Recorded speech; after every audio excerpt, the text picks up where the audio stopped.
As I sat in my office, the rain outside whispered secrets against the window pane. The comforting ambiance of my room did little to soothe the uneasiness that settled within me. I waited for my next appointment with anxiety creeping slowly to me.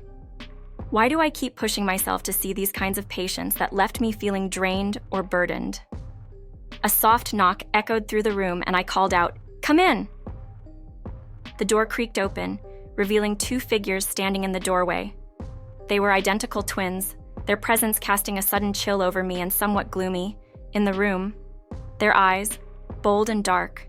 Their smiles matched like their outfits, even though they were twins. They still seemed odd.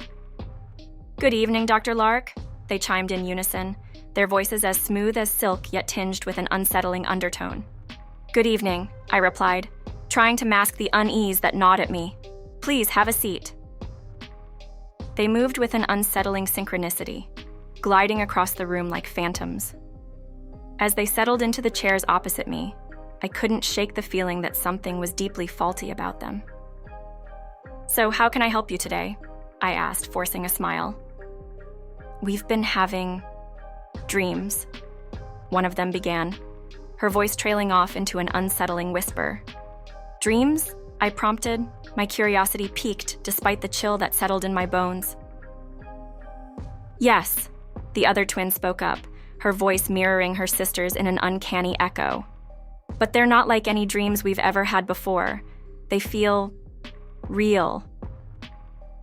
I leaned forward, my interest now fully captured. "Tell me more." They exchanged a knowing glance before one of them spoke again. "In our dreams, we find ourselves in a dark, endless corridor. The walls are lined with mirrors, reflecting our images back at us. But they're not our reflections." I furrowed my brow, trying to make sense of their words. "What do you mean?" "They're twisted, distorted versions of ourselves," the other twin explained, her voice trembling with fear. "And they're watching us." A shiver ran down my spine as I tried to comprehend the gravity of their words. "Have you experienced anything like this before?" They shook their heads in unison, their expressions haunted. "Never," they whispered in tandem. I pondered their words for a moment, trying to formulate a plan of action. "Have you tried anything to stop these dreams?" "We've tried everything," one of them replied, her voice tinged with desperation. "But they keep coming back, night after night." I sat back in my chair, my mind racing with possibilities. "It sounds like you're experiencing a form of recurring nightmare.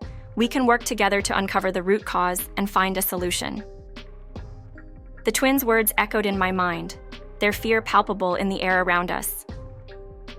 Days turned into weeks, and still, the nightmares persisted. No matter what we tried, they always returned, more vivid and terrifying than before. I couldn't shake the feeling that we were running out of time. Then, one fateful evening, they came to me with a revelation that made my blood run cold. "We think the mirrors are trying to show us something," one of them confessed, her voice trembling with fear. "Show you what?" I asked, my heart pounding in my chest. "The truth," the other twin replied, her voice barely above a whisper. "About who we really are." Together, we delved deeper into the twins' subconscious, unraveling the twisted tapestry of their minds. What we discovered shook me to my core. They were not just twins, they were two halves of a whole, each harboring secrets and desires that they had long buried deep within themselves. The mirrors were a manifestation of their inner demons, reflecting the fractured pieces of their souls back at them. And as I watched them disappear into the night, I knew that the true horror was not in the nightmares themselves, but in the realization that they were only the beginning of a darkness that would haunt them for the rest of their days.